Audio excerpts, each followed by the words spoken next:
Eh, Thank you, terima kasih buat kehadiran buat undangan yang diberikan kepada saya bisa hadir di tempat ini untuk bisa sharing sesuatu dari kebenaran firman.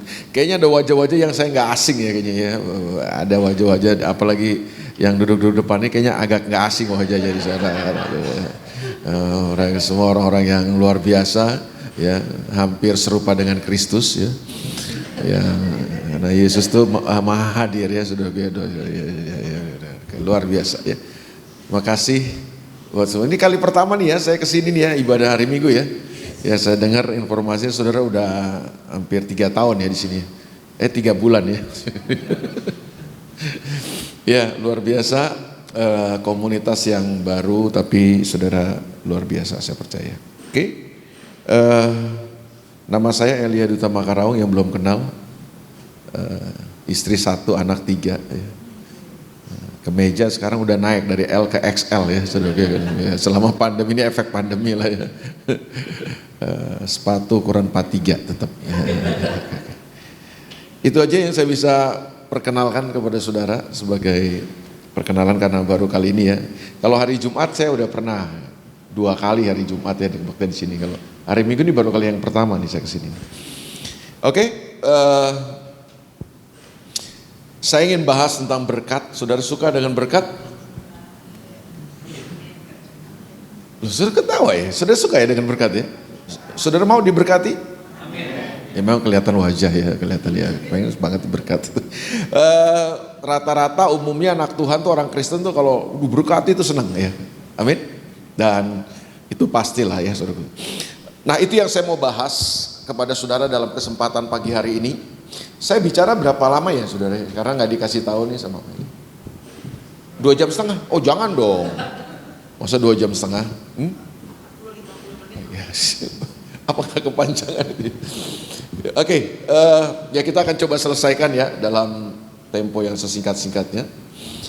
Nah, kenapa saya ingin membahas berkat hari ini? Karena beberapa pandangan-pandangan yang menurut saya, ada beberapa pandangan dari orang Kristen yang perlu diluruskan tentang berkat Tuhan. Contoh, nah seringkali kita bicara berkat itu selalu konotasinya kepada hal-hal yang sifatnya kebendaan atau materi atau hal-hal yang kelihatan. Makanya seringkali muncullah ungkapan-ungkapan kepada di antara kita ya, di kalangan orang-orang Kristen, orang-orang percaya tuh, wih dahsyat ya dia ya, diberkati hidupnya. Dan kalau saudara ngelihat orang ngomong gitu atau saudara pemahaman saudara ketika orang ngomong gitu biasanya apa sih?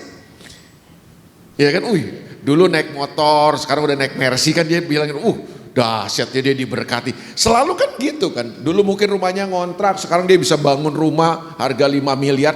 Ya kita langsung bilang kan bahwa wah diberkati dia kan. Selalu konotasinya gitu akhirnya ya.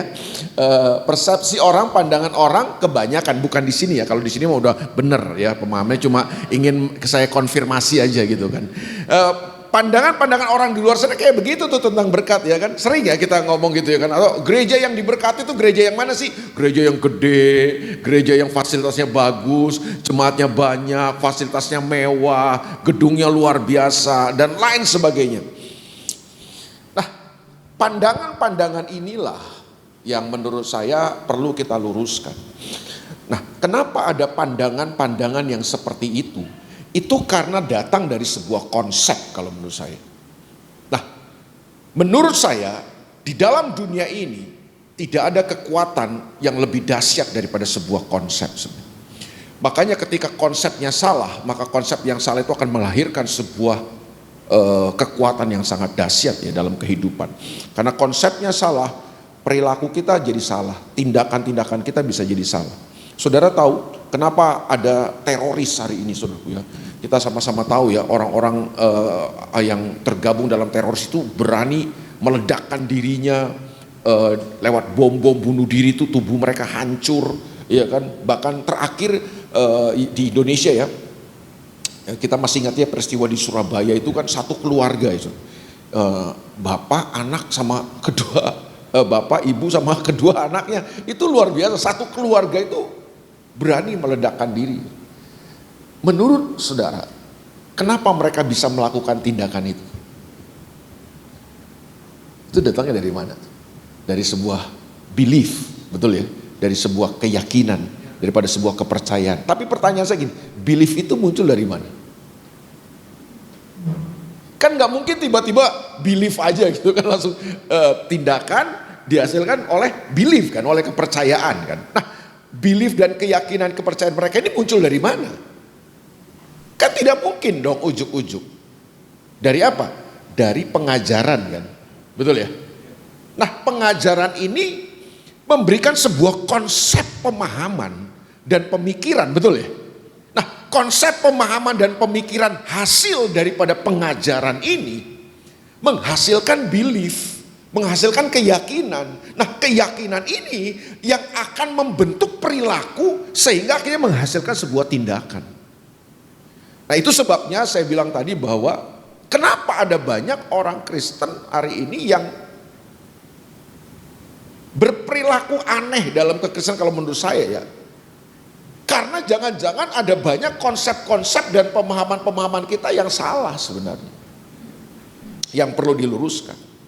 Sebabnya ini yang kita coba mau bahas dalam kesempatan pagi hari ini. Ada orang-orang Kristen juga yang bilang gini, saya udah rajin ke gereja Pak, saya udah banyak memberi, berkorban, kok saya nggak diberkati ya gitu kan.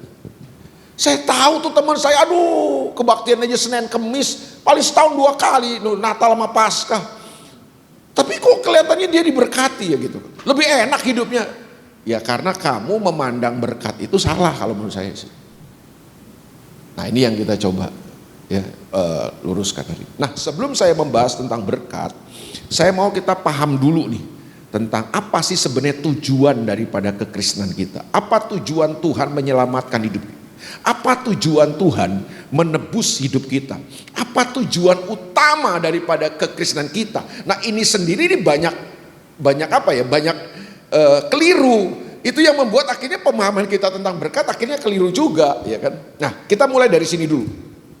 Apa tujuan kita diselamatkan?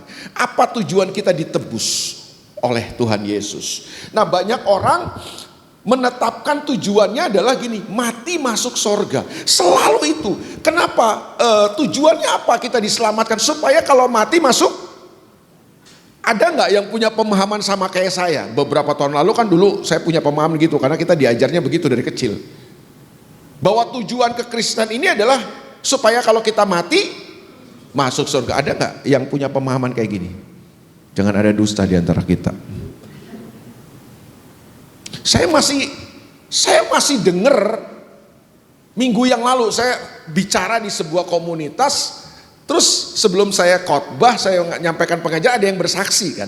Nah waktu ini karena orang baru ya, sahabat baru datang suruh bersaksi gitu, suruh perkenalkan diri terus bersaksi. Ditanya apa kerinduan Bapak? Kerinduannya adalah masuk sorga. Dahsyatnya, ya kan? Ada di sini sama ya, kebanyakan begitu kan, mau masuk surga, mau ya saudara. Nah herannya sih, ini heran ya, saya herannya, semua orang Kristen kepingin masuk surga, kerinduannya masuk surga, tujuannya apa? Masuk surga. Tapi siapa yang mau duluan? Nggak ada yang mau. Saudara mulai aneh menatap ini, mulai memandang aneh. Loh, kalau saudara ini kerinduan saudara, ini tujuan saudara, mati masuk surga, loh harusnya kita berebutan dong duluan dong. Tapi kenapa aneh? Kita tidak ada yang mau. Ya, kalau bisa saya yang paling akhir aja dah, silakan duluan yang mau ya kan? Ya kan? Menurut saudara ada yang aneh nggak dengan pemahaman ini? Nah, berarti sebenarnya tujuan kita, tujuan kekristenan kita ya, itu bukan masuk surga. Nah, pelan-pelan dulu nih. Tadi sebelum kebaktian ada coffee break gitu, ada nggak? Ada ya? Oh berarti udah lebih cerdas ya kan? Ya kalau udah ngopi udah lebih cerdas ya. Oke ya. Berarti tujuan kita bukan sekedar tempat yang namanya surga. Setuju nggak saudara? Apa tujuan kekristenan kita sebenarnya? Saya tadi dari Kemayoran. Apakah tujuan saya adalah ini Arimbi ya? Jalan apa ini? MH Tamrin nomor 5. Apakah tujuan saya MH Tamrin nomor Tangerang. Yakin? Saya sudah sampai di Jalan MH Tamrin nomor 5 Kota Tangerang. Saya sudah nyampe. Pertanyaannya, apakah tujuan saya sudah tercapai? Oh, berarti tujuan saya bukan Tamrin, MH Tamrin nomor 5 dong. Saya sudah ada di MH Tamrin nomor 5, apakah tujuan saya tercapai? Belum. Berarti tujuan saya apa? Tujuan saya berarti bukan sekedar sebuah tempat. Tujuan saya adalah saya menyampaikan firman Tuhan, kebenaran firman Tuhan kepada Galilea Community. Terus tiba-tiba saya nyampe tadi di depan, terus dihalangi sama saudara pengurus. Pak, sorry Pak, karena ada sesuatu dan lain-lain, kebaktian kita pindah Pak, nggak di MH Tamrin nomor 5. Di mana? Di nomor 4. Saya tetap di sini nggak? Ngapain saya di sini, saudara, betul nggak? Saya akan kemana, saudara? Saya akan ada di situ dong. Kenapa? Karena tujuan saya bukan sekedar sebuah tempat di Jalan MH Tamrin nomor 5. Mulai nangkep maksud saya. Tujuan saya adalah bersama dengan saudara, ketemu dengan saudara untuk menyampaikan kebenaran firman Tuhan. Saudara pindah kemana pun saya akan ikut. Mulai nangkep nggak? Berarti tujuan saya bukan sekedar sebuah tempat. Nah, saya balik sekarang ke Kristen kita. Berarti tujuan kekristenan kita bukan sebuah tempat yang namanya sorga. Bener gak sih? Ini, saya harap saudara mulai nangkep ini nih, ya kan gitu kan. Apa tujuannya? Ini penting saudaraku, karena kita cuma diajar aja tujuan kita mati masuk sorga, mati masuk sorga, mati masuk sorga. Itu yang membuat akhirnya kekristenan kita jadi dangkal. Kita hidup asal-asalan, yang penting percaya Yesus, hari Minggu masuk gereja, kalau mati masuk, kan dangkal banget. Itu yang membuat kita nggak bertanggung jawab hidup dalam dunia ini, tapi berharap mati masuk sorga gitu. Kalau menurut saya itu pemahaman agama, itu konsep agama. Semua agama ngajarin sorga dengan daya tarik dan iming-iming masing-masing. Ada yang nirwana namanya, ada yang surga kayangan, macam-macam lah. Dengan iming-iming dan daya tarik masing-masing, ada 72 bidadari, segala macam lah. Kalau Kristen daya tariknya apa? Di sana kita nanti senang-senang, pakai baju putih, senang-senang, ya kan? Wah, pokoknya kita senang-senang, senang-senang kekal. Iya kan? Itu kan menurut saya, itu saya baca di Alkitab, nggak ada konsep itu.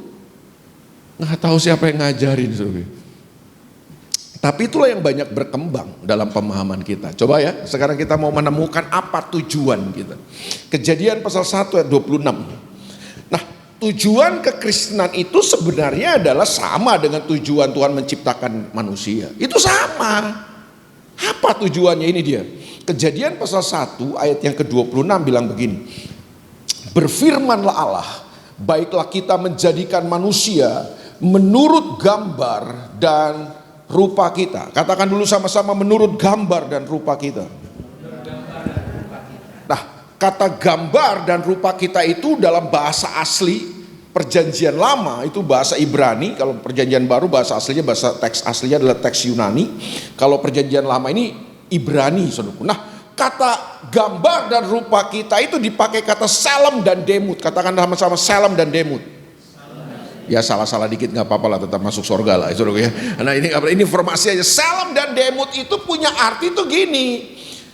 Baiklah kita menjadikan manusia menurut gambar dan rupa kita, itu Tuhan menciptakan manusia menurut gambar dan rupanya. Pengertian yang pertama adalah manusia diciptakan dengan kualitasnya. Jadi Tuhan menginstall kualitasnya dalam diri manusia. Sehingga yang terjadi gini, manusia bisa menghidupi cara hidup Tuhan, bisa menghidupi kualitas Tuhan. Sama seperti Tuhan bisa mengasihi tanpa syarat, manusia diciptakan dengan kemampuan itu, dengan kualitas itu. Manusia bisa mengasihi, manusia bisa berbagi, manusia bisa dengan murah hati, manusia bisa melakukan kebaikan. Sama seperti Tuhan punya kualitas itu, Tuhan menaruh itu dalam diri manusia. Itu menurut gambar dan rupa kita, pengertian yang pertamanya. Jadi Tuhan menaruh kualitasnya dalam diri manusia, supaya sama seperti Tuhan bisa mengasihi, manusia bisa mengasihi, manusia bisa berbagi dan lain sebagainya. Pengertian yang kedua dari kata salam dan demut, menurut gambar dan rupa Allah, itu artinya gini, pengertiannya gini. Tuhan menjadikan manusia, menciptakan manusia itu sebagai representatif Tuhan, perwakilan Tuhan di bumi ini. Supaya apa yang ada di sorga bisa terjadi di bumi ini, gimana caranya? Nggak mungkin Tuhan yang pindah ke bumi ini, enggak. Tuhan ingin ekspansi ke bumi. Nah, apa yang ada di sorga, bagaimana suasana di sorga, apa yang terjadi di sorga, kehendak Tuhan yang terjadi di sorga, yang di sorga itu bisa terjadi di muka bumi ini. Tuhan menciptakan manusia serupa dan segambar dengan Dia, supaya manusia itu menjadi perwakilan, menjadi representatif Tuhan di muka bumi ini, sehingga melalui manusia kehendak Tuhan bisa terlaksana. Dan waktu kehendak Tuhan terlaksana, apa yang ada di sorga bisa terjadi di bumi ini. Jadi sadar nggak saudara, kita ini representatif Tuhan, bukan hewan, bukan binatang, bukan tumbuhan. Mereka juga makhluk hidup, tapi bedanya sama kita apa? Mereka tidak pernah diciptakan serupa dan segambar dengan Dia. Amin. Jadi kalau Tuhan Yesus dulu zaman tahun berapa ya, katanya ada penampakan Tuhan Yesus di dinding, di tembok Keramat 5. Pernah ya, ingat ya, dibikin KKR, makanya di situ kan Gilbert pada bikin KKR semua tuh, karena katanya ada penampakan. Tiap hari orang datang tuh kan, kepengen lihat penampakan wajah Yesus di tembok Keramat 5. Sampai penuh tiap hari kan itu. Menurut saya, kalau Tuhan perlu menampakkan diri di tembok Keramat 5 itu kan berarti Tuhan udah frustasi sama kita, saudara. Frustasi banget Tuhan, karena harusnya yang menampakkan wajah Tuhan itu adalah kita gitu loh. Orang kita ini representatif Tuhan kok. Nah, ada dua pengertian, ini pelan-pelan nih, saya udah ngajarinya sudah pelan-pelan nih. Kalau sudah nggak nangkep juga saya serahkan pada Roh Kudus ya. Ini sudah belajar pelan-pelan. Biasa di gereja lain saya cepet nih khotbahnya nih. Ngomongnya cepet nih. Ya. Coba ini karena pertama kali ya mesti pelan-pelan dulu ya kan. Oke ya, sampai di sini saudara masih bisa mengikuti saya? Oke, jadi tujuan Tuhan menciptakan manusia apa? Ah, ini dia. Dalam keserupaan, dalam gambar dan keserupaan dengan Tuhan. Itu katanya di sini, ayat berikutnya bilang gini. Berfirman Allah, baiklah kita menjadikan manusia menurut gambar dan rupa kita, supaya mereka berkuasa atas ikan-ikan di laut dan burung-burung di udara dan atas ternak dan atas seluruh bumi dan atas segala binatang melata yang merayap di bumi. Jadi tujuannya adalah manusia diciptakan oleh Tuhan supaya manusia ini serupa dan segambar dengan Tuhan. Yang pertama dari pengertiannya, Tuhan menciptakan dengan kualitas Tuhan supaya manusia bisa menghidupi kualitas Tuhan. Ada cara hidup Tuhan yang dilaksanakan di muka bumi ini, dan manusia sebagai perwakilannya, sehingga manusia bisa berkuasa, bisa memerintah. Kata berkuasa di situ dipakai kata radah yang punya arti bukan menguasai siapa, bukan. Kata radah itu artinya to build, membangun, menjadikan semua lebih baik, mengeluarkan semua potensi terbaik dari bumi. Itu tujuannya. Jadi Tuhan menciptakan manusia dengan kualitasnya dan manusia sebagai representatif Tuhan, supaya lewat manusia, manusia bisa memerintah, bisa radah, bisa to build, bisa membangun, bisa menjadikan semuanya lebih baik. Sehingga yang terjadi adalah apa yang ada di sorga bisa terjadi di bumi ini. Kan itu tujuannya. Jadi dari sejak awal manusia diciptakan dan diberi untuk berkuasa, memerintah memang. Tapi sayangnya kan kita sama-sama tahu kemudian manusia yang diciptakan Tuhan serupa dan segambar dengan Dia supaya berkuasa di bumi ini jatuh dalam dosa. Katakan sama-sama, jatuh dalam dosa. Jatuh dalam dosa itu bukan jatuh dari sorga, Pak. Ulang. Jatuh dalam dosa itu bukan jatuh dari sorga. Jatuhnya kemana? Ke dalam dosa. Jatuh dari mana? Bukan jatuh dari sorga. Jatuh dari apa? Ya itu dia kan, dari kemuliaan Tuhan. Makanya Roma bilang semua manusia telah berbuat dosa, telah kehilangan kemuliaan Tuhan. Apa kata kemuliaan, arti kata kualitas. Jadi yang hilang dari hidup manusia itu adalah ketika manusia jatuh dalam dosa, gambar dan rupa Tuhan hilang. Rusak gambar dan rupa Tuhannya. Sehingga yang terjadi apa? Sejak hari itu waktu manusia jatuh dalam dosa, manusia berganti cara hidup, bukan cara hidup Tuhan lagi. Karena kualitas Tuhan itu hilang dari hidup manusia. Rusak gambar Tuhan itu. Gambar dan rupa Tuhan itu rusak. Itu kan yang membuat manusia akhirnya hidupnya nggak berkualitas. Daripada mengasihi, kemudian manusia lebih mudah membenci. Daripada mengampuni, manusia lebih mudah menghakimi. Daripada berbagi, berbuat kebaikan, manusia lebih mementingkan diri sendiri, lebih egois, malah berbuat jahat. Itulah manusia dalam dosa. Ingat, manusia jatuh dalam dosa itu manusia berganti cara hidup, manusia berganti kualitas. Bukan kualitas Tuhan yang dihidupi, tapi kualitas iblis, kualitas dosa yang dihidupi. Bukan jatuh dari sorga loh. Manusia tidak pernah jatuh dari sorga. Yang jatuh dari sorga itu iblis. Manusia tidak pernah jatuh dari sorga. Kenapa? Karena manusia tidak pernah diciptakan Tuhan di sorga. Tuhan ciptakan manusia serupa dan segambar dengan Dia supaya manusia berkuasa di bumi. Dan manusia ditaruh di bumi. Berarti manusia tidak pernah kehilangan sorga sebenarnya. Manusia kehilangan gambar dan rupa Tuhan. Manusia kehilangan kemuliaan Tuhan. Itu sebabnya ketika manusia kehilangan gambar dan rupa Tuhan, manusia gak bisa berkuasa, gak bisa memerintah. Hasrat berkuasanya masih ada, hasrat memerintahnya masih ada, tapi gambar dan rupa Tuhannya hilang. Gimana mungkin? Makanya yang terjadi, manusia coba berkuasa tanpa gambar dan rupa Tuhan. Yang muncul adalah apa? Diktator, otoriter, mau menang sendiri, menindas, menguasai, ya kan? Merekayasa, yang salah jadi benar, yang benar jadi salah. Gitu yang terjadi. Kenapa? Manusia coba berkuasa, mau memerintah, mau berkuasa tanpa keserupaan dengan Tuhan. Yang muncul akhirnya suami-suami yang mau berkuasa di rumah tapi tanpa keserupaan dengan Tuhan. Yang muncul adalah ayah, suami yang otoriter, mau menang sendiri, makanya dicekek, dibanting, ya kan? Itu Anda ketawa lagi viral ya. Ya itu karena apa? Manusia coba berkuasa tanpa keserupaan dengan Tuhan. Yang muncul istri yang tersakiti, istri yang terluka, anak-anak yang memberontak dan lain sebagainya. Istri mau memerintah, mau berkuasa tanpa keserupaan dengan Tuhan. Makanya jadi rusak berkuasanya itu. Mau menguasai suami, mendominasi. Ulang loh, baru pulang loh. Jadi suami kadang-kadang malas pulang, ya kan? Kenapa? Gua kepulang ketemu siapa nih kan gitu kan? Makanya banyak suami mengalami erosi depan belakang. Banyak istri-istri ingin mendominasi suaminya, ingin menguasai suami. Kenapa? Hasrat berkuasa selalu ada dalam diri manusia. Tapi gambar dan rupa Tuhannya ini hilang. Makanya berkuasanya jadi rusak. Iya kan? Jadi pejabat, jadi direktur, jadi pemimpin, jadi gembala sidang. Itu kan, mau menguasai, mendominasi. Makanya praktek sihir terjadi dalam gereja. Intimidasi, manipulasi, dan dominasi. Mesti om ya, doa berkat mesti om. Kalau bukan om yang doa berkat tidak diberkati kamu. Kan dominasi namanya kan. Loh kamu Tuhan memang. Ya kan, yang terjadi banyak gitu. Anda jangan sembarangan. Mesti om, semua om. Ya kan.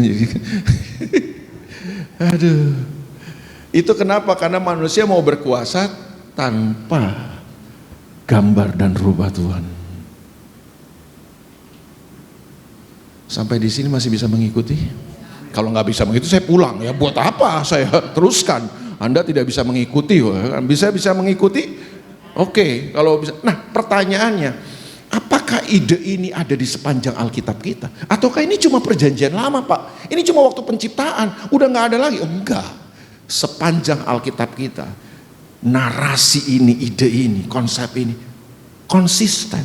Alkitab kita tuh bukan buku fiksi seperti Rocky Gerung bilang. Ini buku kehidupan, ditulis ribuan tahun oleh puluhan penulisnya, tapi sumber inspirasinya sama. Makanya nyambung ini. Ini bukan buku cerita, buku komik, bukan. Ini buku kehidupan Alkitab ini. Makanya coba dimusnahkan, berabad-abad ini sudah berusaha dimusnahkan, tapi Alkitab tetap eksis dan survive. Karena dia bukan sembarang buku. Dia buku Tuhan, dia buku kehidupan. Dari Kejadian sampai Wahyu nyambung, Pak. Kalau bacanya benar. Coba ya kita lihat ya, karena waktu terbatas nih. Tapi oke lah, 30-40 menit ini saudara belajar Kejadian sampai Wahyu, nangkep. Daripada udah sekolah teologi 4 tahun, nggak nangkep-nangkep juga kan, gitu. Susah ya kan. Ada yang udah kelas doktor, udah tambah 2 tahun, ya nggak nangkep-nangkep juga. Ada teman saya dokter, saya jelasin kayak begini, nggak nangkep-nangkep, susah. Ya kan? Saudara 40 menit nangkep, puji Tuhan. Dahsyat ya kan. Amin ya. Nih kita lihat ya, Roma pasal 8. Roma 8 ini beberapa ayat aja, kalau dari ininya kan nanti panjang ya kan. Nah, itu mesti pembahasan khusus lah, itu seminar 8 sesi lah ya saudara ya. Ini kita singkatkan jadi 30-40 menit ya. Oke, Roma 8 ayat 28. Ini ayat yang tidak asing buat kita. Wah, saudara orang Kristen semua hafal ayat ini. Udah hafal. Saking hafal di luar kepala. Ya kan? Karena di luar kepala udah nggak di kepala kita, maksudnya udah di luar kepala sekali. Kita udah nggak tahu. Karena ada di luar kepala, saudara kan. Nah, izinkan hari ini saya masukin lagi ke kepala saudara ayat ini. Amin. Roma 8 ayat 28, nggak usah buka Alkitab lah, tahu hafal lah. Kita tahu sekarang bahwa Allah turut bekerja dalam segala sesuatu. Betul nggak saudara? Apa artinya Allah bekerja dalam segala sesuatu? Dia dalam segala sesuatu, dalam segala keadaan. Mau susah, senang, menyenangkan, semua Tuhan bekerja. Untuk apa dia bekerja? Untuk mendatangkan kebaikan. Katakan sama-sama, mendatangkan kebaikan. Kebaikannya buat siapa? Bagi mereka yang mengasihi dia. Siapa mereka yang mengasihi dia itu? Bagi mereka yang terpanggil, yang dipanggil sesuai dengan, nah siapa itu? Itu kan kita, amin. Dia Allah yang turut bekerja untuk mendatangkan kebaikan. Buat siapa? Buat kita. Siapa kita? Kita adalah orang-orang yang dipanggil, yang terpanggil sesuai dengan rencananya. Jadi dengerin saudara. Saudara dan saya dipanggil, itu istilah dipanggil itu maksudnya diselamatkan, ya kan? Saudara dipanggil keluar dari kegelapan kepada masuk kepada terangnya ajaib. Nah, saudara saya dipanggil bukan untuk banyak-banyakin orang Kristen di dunia ini, bukan. Saudara dipanggil bukan sekedar untuk banyak-banyakin anggota gereja ini, bukan. Saudara dipanggil karena rencananya, untuk rencananya, bagi rencananya, dalam rencananya. Pertanyaan saya, apa rencana Tuhan memanggil saudara? Apa rencana Tuhan memanggil saudara? Tuhan iseng kah? Enggak, dia punya rencana dong. Nah, rencananya apa? Kita baca ayat 29. Nah, makanya jangan berhenti di ayat 28. Orang Kristen kebanyakan hafalnya 28 terus. 28 gitu. Kita tahu sekarang Allah bekerja mendatangkan kebaikan. Bagi mereka yang mengikuti Allah tahu, kita tahu Allah bekerja mendatangkan kebaikan. Semua yang baik kita kan kita senang. Padahal kebaikannya betul bagi kita. Tapi kebaikannya itu bukan versi kita. Kalau kebaikan versi saudara udah ketebak dah, wajah saudara mah udah ketebak ya. Kebaikan versi saudara nih udah ketebak ya kan. Mudah senang-senang, dapat jodoh, suami kaya, ganteng, sayang istri, ya kan. Tabungan di bank, deposito nggak pernah berkurang, malah nambah, ya kan. Setahun 3 kali keliling dunia, ya kan. Anak-anak manis-manis, ya kan. Tua bahagia, mati masuk surga. Itu kan versi saudara kebaikan, udah ketebak. Tapi sorry to say, saya mesti ngomong jujur. Boleh jujur? Kebaikannya buat saudara, kebaikannya buat kita, tapi kebaikannya bukan versi kita. Kebaikannya itu versi Tuhan, bos. Nah, kebaikan versi Tuhan beda sama versi kita. Nah, kebaikan versi Tuhan itu apa? Saudara dan saya kembali kepada rencananya.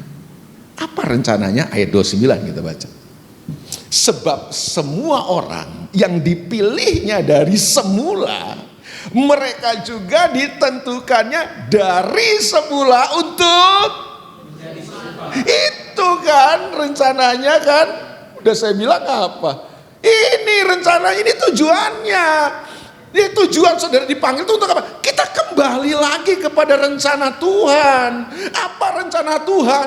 Dalam keserupaan dengan Tuhan, kita akan berkuasa, kita memerintah. Kan gitu dari awalnya kan? Dari semula begitu kan? Ada tujuan yang lain. Kalau saudara punya tujuan yang lain dalam kehidupan saudara, saudara pasti miss. Makanya dosa dalam bahasa perjanjian lama itu dipakai kata hamartia. Apa artinya hamartia? Bukan sekedar melakukan yang jahat. Kata dosa di Alkitab itu punya arti hamartia, artinya meleset dari tujuan, miss dari tujuan. Nah, Tuhan balikin kita lagi ke tujuannya gitu loh. Aduh. Wahyu pasal 22. Ini kan kejadian sampai Wahyu. Ya kan dahsyat saudara kan. Wahyu pasal 22. Ini pasal terakhir, udah nggak ada pasal lain. Jadi pasal 22 kita, ini kitab pasal terakhir, udah nggak ada. Saudara buka lembaran nggak ada lagi. Ini udah pasal terakhir ya kan. Kejadian 1 itu pasal pertama. Lembar pertama dari Alkitab kita, Wahyu pasal 20 itu pasal terakhir, udah nggak ada lagi. Ini dari ujung ke ujung nih saya udah ngasih tahu nih sama saudara nih. Kalau saudara nggak ngerti juga saya serahkan pada Roh Kudus, makanya dari tadi kan. Nanti saudara baca di rumah Wahyu pasal 21, Wahyu pasal 22 itu menjelaskan tentang langit baru, bumi yang baru. Nah kita akan ada di situ tuh bersama dengan Tuhan tuh. Di mana kita akan ada langit baru, bumi yang baru, ya kan? Nanti saudara baca sendiri, saya nggak punya waktu untuk menjelaskan itu. Saya bilang makanya ini mah kelas seminar harusnya saudara kan. Nggak bisa kelas ibadah raya nih. Cuma saya lihat wajah saudara cerdas, jadi saya beranikan diri nyampein 40 menit ya kan. Apalagi tadi dengar udah ngopi ya Pak ya. Jadi udah lebih, saya lebih yakin lah untuk nyampein ya. Oke ya, nanti Wahyu pasal 21, Wahyu pasal 22 itu menjelaskan tentang langit baru, bumi baru, di mana kita akan bersama dengan Tuhan di sana. Oke, bagaimana keadaannya Pak? Bagaimana situasinya? Apa yang akan terjadi di sana? Ini salah satu cuplikannya saya ambil. Ayat yang kelima. Oke, kita akan ngapain di sana? Ayat 5. Dan malam tidak akan ada lagi di sana. Katakan sama-sama, malam tidak akan ada lagi. Makanya saudara-saudara yang masih suka dengan dunia malam, bertobat cepat. Anda tidak bisa hidup di sana. Anda tidak bisa hidup. Anda yang masih suka-suka hiburan malam, bertobat. Anda tidak cocok hidup di sana. Loh, jangankan dunia dan hiburannya, malamnya aja nggak ada. Malamnya nggak ada. Bagaimana ada hiburannya? Orang hiburan malamnya aja nggak ada hiburannya. Malamnya aja nggak ada. Malam nggak akan ada lagi di sana katanya. Dan mereka tidak memerlukan cahaya lampu dan cahaya matahari. Kenapa? Sebab Tuhan Allah akan menerangi mereka. Kita ini pakai matahari nih diterangin. Di langit baru, bumi baru, nggak ada matahari. Tuhan langsung yang menjadi sumber penerangan, dahsyat. Amin. Kita baca kalimat terakhir. 2, 3. Dan mereka akan kita akan ngapain? Berapa lama? Jadi kita akan ngapain? Bukan nyanyi, bukan liburan Pak. Bukan senang-senang kekal, bukan nyanyi kekal. Kita akan memerintah kekal. Itu yang benar. Kita diajarin kita akan nyanyi saudaraku. Makanya nyanyi saudaraku. Kita akan selama-lamanya nyanyi. Loh, apa nggak serak saudara-saudara nyanyi terus? Makanya lihat ya, orang Kristen cuma diajari nyanyi nanti di sorga kan katanya kan. Selama-lamanya nyanyi. Makanya jago nyanyi orang Kristen. Lu lihat idol apa pemilihan kontes itu lu Indonesia ini lu kok menang kan daerah-daerah Kristen kan. Medan, Ambon, Kupang, Manado, jago-jago nyanyi. Walau nyanyi dong dari kecil dong so belajar nyanyi. Pica-pica suara dorang ya kan dari suara 1, suara 2, suara 3, suara 4, suara 5 sampai suara roh. Ada. Pica suara, aduh malaikat aja kadang-kadang minder loh kalau ngelihat orang-orang Kristen di kantong-kantong Kristen kita nyanyi tuh, udah asyik. Pica-pica suara. Cuma ini yang saya bilang, coba saudara lihat di kantong-kantong Kristen, nyanyinya jago mereka. Karena udah latihan di gereja dari kecil. Tapi hidup hancur Pak. Kenapa? Karena dia aja nih, nanti kita akan selama-lamanya nyanyi. Yang penting lu jago nyanyi, karena di surga kita akan nyanyi terus. Ada yang pengajarannya lebih parah.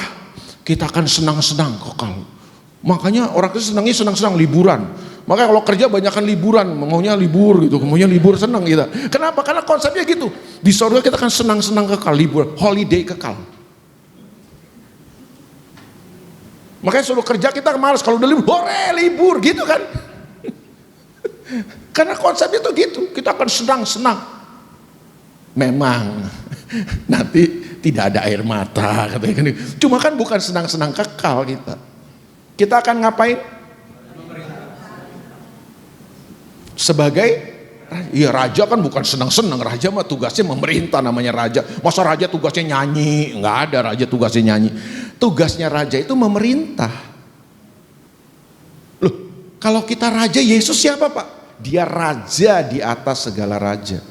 Kita ini kings, dia king of all kings. Jadi saudara nanti dalam kekekalan akan ngapain? Nah, masih ingat statement saya di awal? Apa kualifikasi untuk kita bisa berkuasa memerintah? Serupa dan segambar dengan Dia. Tanpa keserupaan dan segambar dengan Tuhan kita nggak bisa memerintah, bos. Gimana caranya saudara bisa memerintah dalam kekekalan tanpa keserupaan dan segambar dengan Tuhan? Makanya tujuan ke-1 itu bukan mati masuk sorga. Dalam keserupaan dengan Tuhan kita akan memerintah dan berkuasa. Mulai kapan? Mulai sekarang.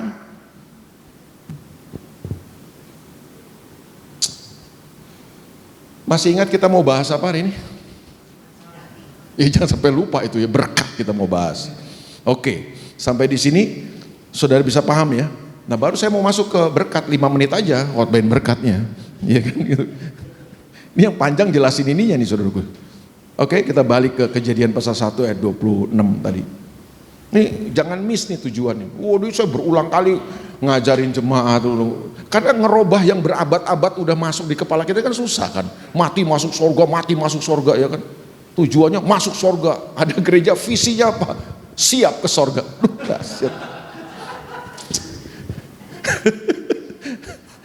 Jemaatnya cuma aja masuk surga semua. Tapi dodol dalam kehidupan. Makanya saya bingung. Saya mau nanya sama saudara nih kan. Lebih penting tempatnya atau kualitas hidupnya? Loh, bagaimana caranya saudara bisa hidup di surga tanpa kualitas hidup Kristus dalam hidup saudara? Gak bisa dong. Saudara ini jangan-jangan berfantasi sebenarnya masuk surga. Kalau saudara membuang keserupaan dengan Tuhan. Itu tujuan. Kalau tujuan itu dikejar Pak. Tujuan itu harus kita upayakan. Karena ini tujuan. Mati masuk surga itu akibat, bukan tujuan. Karena saya punya Yesus dalam hidup saya, kalau saya hari ini mati, saya masuk surga. Itu akibat aja. Amin, saudaraku. Saudara bisa bedakan antara tujuan dan akibat? Tujuan makan apa, saudara? Nah, itu dia masalahnya. Tujuan makan kenyang. Ya inilah yang membuat akhirnya kita makan banyak akhirnya. Loh bro, tadi udah makan? Belum kenyang bro. Kan gitu kan, kita makan lagi. Nambah kita akhirnya. Karena apa? Tujuan makan kenyang. Belum kenyang Pak, tadi Pak belum nendang. Ya kan? Terus yang kedua nih akibatnya, ini dampaknya nih kalau tujuan makan kenyang ya. 4 jam kemudian kita ini baru makan nih, 4 jam lagi kita lapar, makan lagi kita. Jadi kita makan gak kenal waktu, kapan lapar kita makan. Makan banyak, makan gak kenal waktu, sama makan apa aja, yang penting kenyang itu. Batu disemur kita makan. Yang penting kenyang Pak. Sekarang mau saya nanya ini jujur, tolong jangan lebih cerdas lah, kan tadi udah minum kopi. Tujuan makan itu apa sih? Untuk hidup, bukan untuk kenyang. Kenyang itu akibat, salah satu akibat dari makan saudara bisa kenyang. Betul nggak saudara? Bukan kenyang tujuannya loh saudara. Makanya ini banyak orang kayaknya salah kan, salah kaprah kan. Nah sama dalam Kristen juga begitu, banyak orang mengejar akibat bukan tujuan. Gitu. Masuk surga itu akibat. Tujuannya apa? Dalam keserupaan dengan Tuhan kita akan memerintah. Makanya dikejar keserupaan dengan Tuhannya dong, kualitas Tuhannya gitu loh. Jadi suami yang makin lama makin serupa Kristus gitu. Jadi istri yang makin lama makin serupa Kristus. Loh sekarang istri Anda ngelihat Anda tuh tiap hari makin lama makin seperti siapa? Setan apa Tuhan? Ini kan repot ya. Saudara jadi karyawan gitu makin hari makin berubah serupa Kristus gitu loh. Apapun kita jadi hamba Tuhan, jadi semua kita harus kejar itu tujuan itu gitu loh. Dan untuk itu katanya tadi Roma 8 ayat 28 bilang apa? Allah turut bekerja. Dia akan lakukan apa saja supaya kita bisa menjadi serupa dan segambar dengan Dia. Jangan salah loh. Untuk kualitas Tuhan kita hidupi, Tuhan mau lakukan apa aja. Nah, termasuk ini nih. Nah, tadi ayat 26 ya. Ayat 26 tujuan, Kejadian 1 ayat 26. Sekarang kita baca ayat 27. Ini udah mau selesai nih, 5 menit lagi nih. Maka Allah menciptakan manusia itu menurut gambarnya, gambar Allah diciptakannya dia, laki-laki dan perempuan diciptakan. Jadi ayat 27 Tuhan menciptakan manusia. Ayat 26 Tuhan kasih tujuannya. Ayat 27 Tuhan menciptakan manusia. Ayat 28. Nah, baca ayat 28. Allah memberkati mereka. Kata berkat muncul pertama kali di Alkitab ini. Ada sebuah teori dalam ilmu hermeneutika, ilmu penafsiran Alkitab. Kalau Anda ingin tahu definisi sebuah kata di Alkitab, cari kata itu muncul pertama kali di Alkitab gimana? Pelajari itu biasanya definisinya.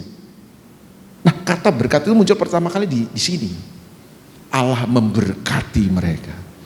Kata berkat dalam bahasa Ibrani di situ dipakai kata berek, B-E-R-E-K-H, berek.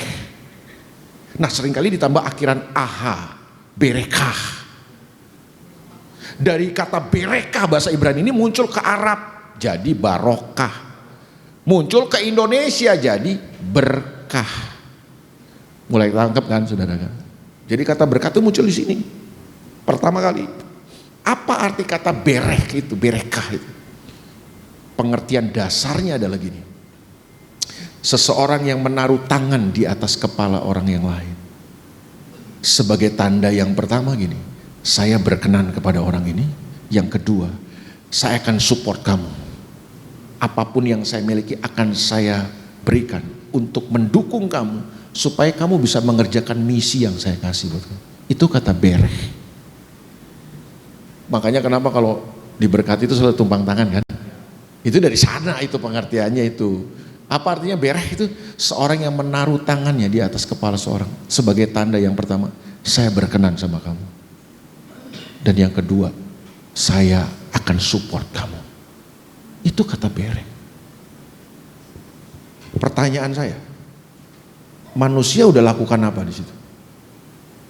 Ayat 28, manusia udah lakukan apa? Belum lakukan apa, orang baru diciptakan mau lakukan apa orang? Berarti kesimpulan kita, berkat Tuhan dulu atau usaha dan perbuatan kita dulu? Yang diajar ke kita, rajin kebaktian kamu supaya diberkat. Kamu nggak diberkati nih kan karena kurang rajin kebaktian kamu. Ya kan?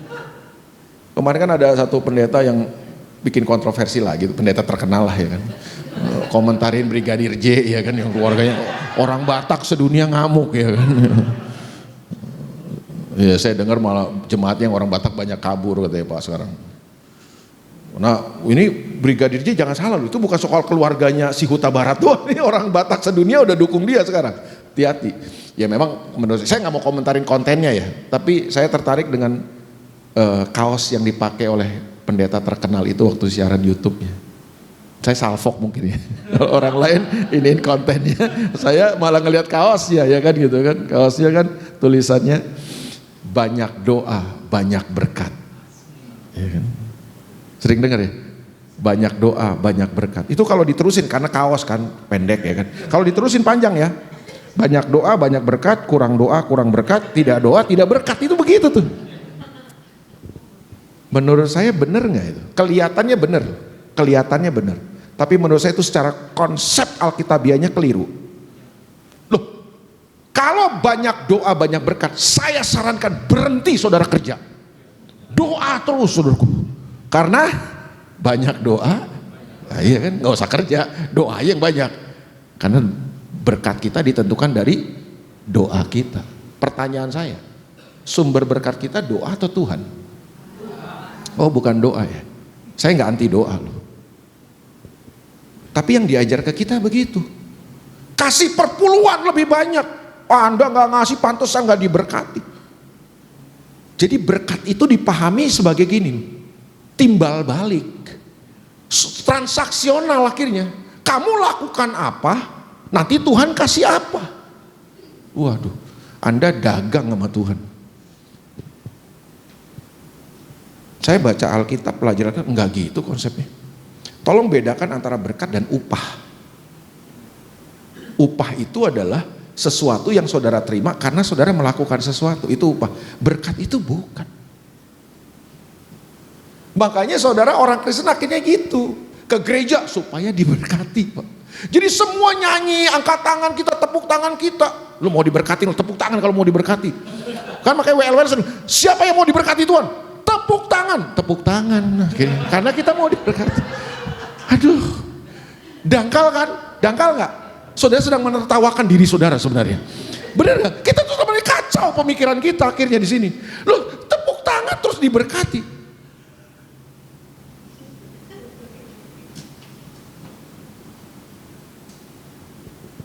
Ada yang lebih parah lagi. Ini intimidasinya. Saudara mau masuk surga? Yang mau masuk surga tepuk tangan. Apa hubungannya tepuk tangan dengan masuk surga? Yang WL bertobat ya, jangan kayak begitu deh kan ya. Yang cerdas dikit lah kalau jadi WL lah ya kan. Aduh, Tuhan Yesus. Begitu akhirnya saudara udah tepuk tangan sampai merah, tangan saudara nggak diberkati, saudara komplain. Tuhan kok gua nggak diberkati sih? Tepuk tangan gua udah lebih keras loh panjang. Gitu. Itu yang pertama yang saya lihat. Coba saudara perhatikan, Allah memberkati mereka. Lalu Allah berfirman kepada mereka, beranak cuculah dan bertambah banyak, penuhilah bumi dan taklukkanlah itu, berkuasalah di laut dan burung-burung di udara dan atas segala binatang merayap di bumi. Jadi Tuhan ulangin lagi tujuannya itu loh. Kamu diberkati, Tuhan berkati kamu itu untuk kamu, supaya kamu bisa mengerjakan, melaksanakan tujuan Tuhan itu. Berarti kesimpulan saya, berkat Tuhan itu selalu punya korelasi, punya kaitan dengan tujuan-tujuan Tuhan dan kehendak Tuhan dalam hidup kita. Tanpa tujuan dan kehendak Tuhan yang kita kerjakan, gak ada berkat Tuhan. Loh, kalau konsep kita begini, kita bisa memandangnya dengan benar. Kalau konsepnya salah, berkat itu cuma sekedar uang yang banyak, materi yang banyak, yang limpah. Bandar judi yang Kristen banyak uang, diberkati dong kita bilang. Koruptor yang kaya raya, dia Kristen, wah kita bilang diberkati hidupnya. Enggak dong. Enggak begitu dong konsepnya dong. Konsepnya gini, mungkin uang saudara pas-pasan, materi saudara mungkin tidak berlimpah, tapi waktu saudara mengerjakan tujuan-tujuan Tuhan dalam hidup saudara, saudara mengerjakan kehendak Tuhan dalam hidup saudara, saudara orang yang diberkati Tuhan.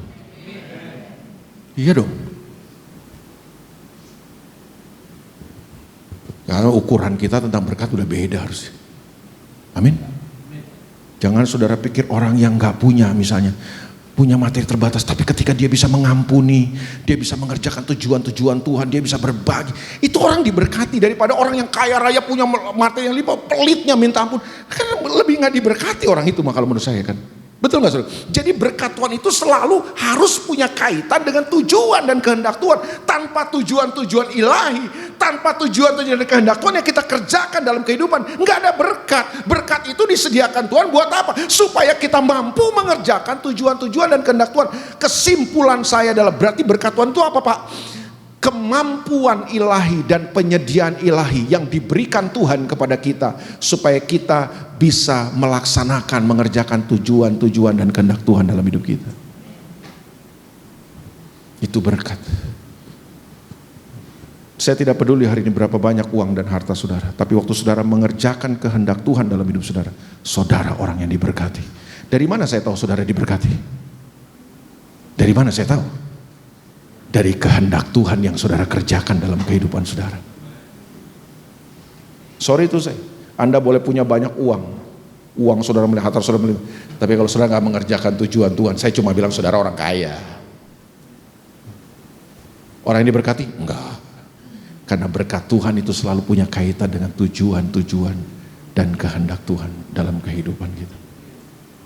Apakah saya bisa tunjukkan konsep ini di sepanjang Alkitab? Bisa.